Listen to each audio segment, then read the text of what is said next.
Tonight, 4 astronauts will launch toward the moon for the first time in 54 years. The whole world is watching. But here's what most people don't realize. This mission almost didn't happen. Not because of a technical failure, not because of a budget cut, but because of a political war between the most powerful people on Earth. A president who wants the moon as his legacy, a billionaire who called the moon a distraction, and then did a complete 180-degree reversal, a rival billionaire racing to steal his contract, and a country on the other side of the world that might beat all of them.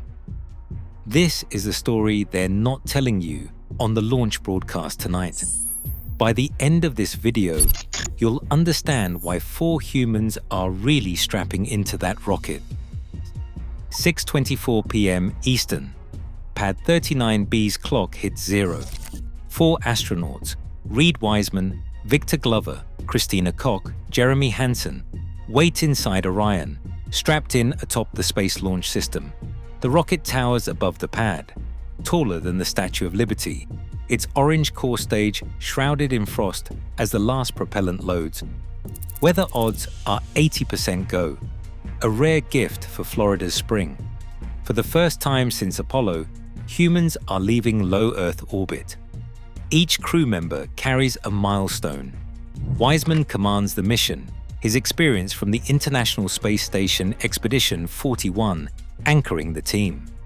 Glover, test pilot, and former International Space Station pilot, prepares to become the first black astronaut to fly toward the moon. Koch, who holds the record for the longest single spaceflight by a woman, will be the first woman to circle the moon. Hansen, a Canadian Air Force colonel, is set to become the first non-American on a United States deep space flight.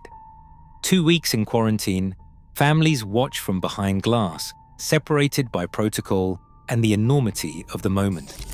The mission is 10 days, 685,000 miles, a free return loop around the far side of the moon. 41 minutes of radio silence as Orion slips behind the lunar horizon. No contact, just the hum of systems and the unknown. The last time, Nixon was president.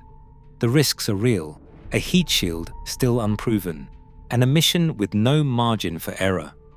If Artemis fails, the path to the moon closes. If it succeeds, history changes. Donald Trump didn't just inherit NASA's Artemis program, he took a red pen to its mission plan. The original 2017 directive called for a return to the moon, but by the time Trump secured a second term, the countdown had become a campaign promise. The message was blunt: no more delays, no more international detours. In May 2026, the White House budget slashed the Lunar Gateway, scrapping years of international work. The Halo module shipped from Italy was mothballed before ever leaving Earth. Funding shifted to what Trump called America's permanent foothold, a lunar presence built for speed and spectacle, not consensus. Jared Isaacman's confirmation as NASA administrator on December 17, 2025 put a private sector astronaut in charge of America's lunar future. Isaacman, billionaire pilot and veteran of the Polaris Dawn mission, walked into the Senate hearing with one goal: to outpace China. He told lawmakers, "This is not the time for delay, but for action. If we fall behind, the consequences could shift the balance of power." The Senate vote was 67 to 30, and it signaled bipartisan buy-in for a bolder, riskier play. Within weeks, Isaacman announced a sweeping overhaul. The gateway was out. The focus was commercial landers, faster launches, and a step-by-step build-up of capability. The new plan called for an extra docking test in Earth orbit before any landing attempt. The old NASA cadence, one Artemis flight every 18 months, was tossed. Isaacman pushed for annual launches, betting that frequency would outpace Chinese advances. The goal is not flags and footprints. This time, the goal is to stay. The stakes had shifted. Artemis 2 was now the opening move in a high-stakes contest, not just a science mission. Every decision, every dollar, was measured against Beijing's timeline. The moon wasn't just a destination, it was a new front in a global rivalry. China's lunar ambitions are no longer a distant threat. They are a moving deadline. In June 2024, Chang'e 6 delivered nearly 2 kilograms of lunar soil from the far side, a world first. The samples landed in Beijing, and state media called it proof that China could reach anywhere on the moon. While NASA debated budgets and timelines, China's engineers turned to the next phase, a crewed landing before 2030. The hardware is already taking shape. The Long March 10 rocket, built for human spaceflight, is deep into development, with Chinese officials declaring multiple phased breakthroughs in the run-up to its first integrated test. The Mengzhou crew capsule and Lanyu lunar lander are being assembled in parallel. The plan is methodical. Chang'e 7, launching in 2026, will scout the lunar South Pole for water ice. Chang'e 8 follows with technology to build habitats from lunar soil. By the early 2030s, China and Russia aim to open the International Lunar Research Station, a permanent outpost at the South Pole, open to a growing list of partner nations. As the US shuffles launch dates and rewrites mission plans, Beijing's calendar remains fixed. The message is clear. The next flag on the moon could be red, not stars and stripes. Elon Musk once dismissed the moon as a distraction. That was January 2025. By February 2026, he was on X declaring a self-growing city on the moon as civilization's new overriding priority. The about face was more than a meme. SpaceX had burned through $3 billion in NASA contracts for the Artemis 2 human landing system, racked up 11 Starship test flights, and watched 5 of them end in fireballs. Still, Musk promised the moon would be settled in under a decade, faster than Mars, for the first time in his career. The pressure was not just technical. Jeff Bezos shut down Blue Origin's suborbital tourism line to funnel resources into the Blue Moon lander.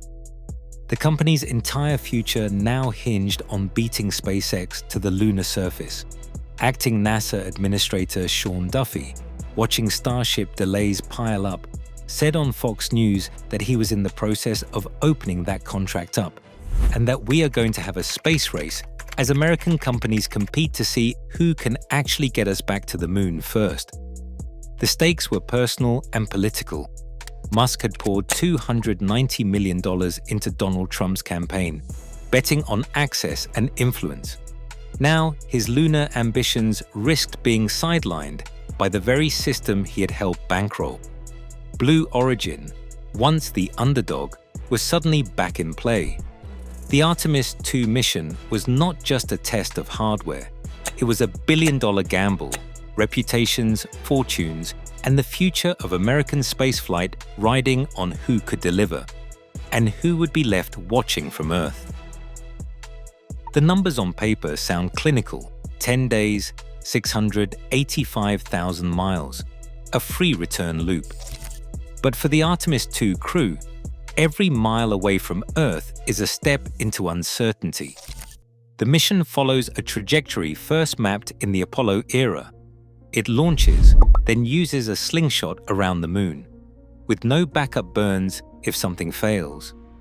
If Orion's engines misfire after trans-lunar injection, the only way home is the long arc through deep space, locked on a path that cannot be changed. At closest approach, the crew will vanish behind the moon for 41 minutes, radio silent, cut off from every voice on Earth. Not even the president can reach them. The blackout is not just a communications gap.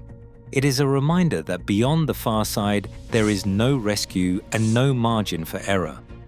On the return, Orion will slam into Earth's atmosphere at nearly 25,000 miles per hour.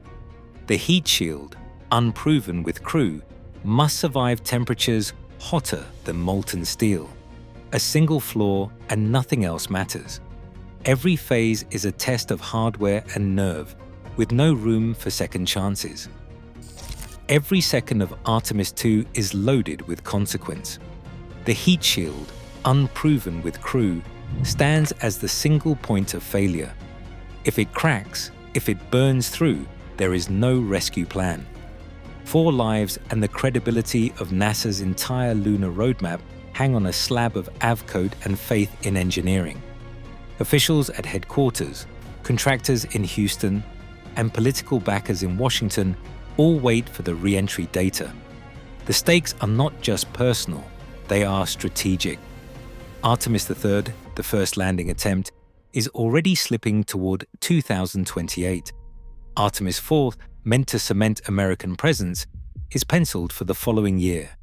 A failure now would freeze the entire program.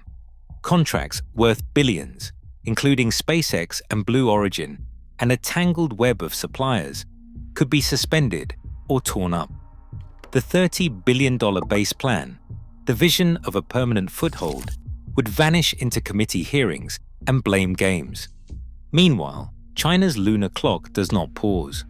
If the United States stumbles, Beijing's path to a crewed landing before 2030 widens.